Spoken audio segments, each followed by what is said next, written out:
హెచ్సీఏలో అవినీతి జరుగుతూనే ఉందని ఆరోపించింది టీజీ క్రికెట్ అసోసియేషన్.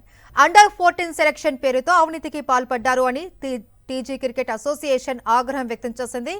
బీసీసీఐలో అండర్-14 టీం ప్రస్తావనే లేదు అని టీజీ క్రికెట్ అసోసియేషన్ తెలిపింది.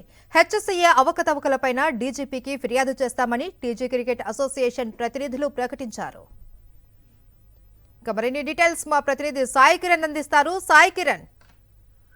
మహేశ్వరి, హెచ్సీఏలో పూర్తిగా రోజు రోజుకి అవినీతి పెరిగిపోయిందనేటువంటి తెలంగాణ క్రికెట్ అసోసియేషన్ మండిపడ్డారు. కాసేపు క్రితమే ప్రెస్ మీట్ కూడా నిర్వహించారు. మొన్న ఇటీవల హైదరాబాద్ క్రికెట్ అసోసియేషన్ అండర్-14 సెలక్షన్స్ పేరుతో 5-6 వేల మందిని ఒక్కసారిగా మూకుమ్మడిగా స్టేట్ వైడ్ ఒకసారి పిలిచి వాళ్ళందరినీ కూడా ఇబ్బంది పెట్టింది అనేటువంటి అంశాన్ని వీళ్ళు లేవనెత్తారు.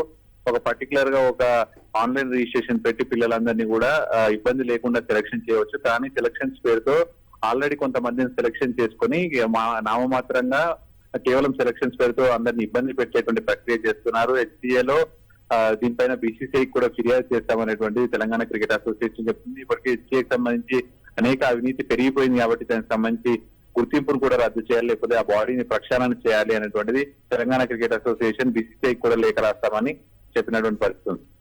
Right, thank you Sai Kiran.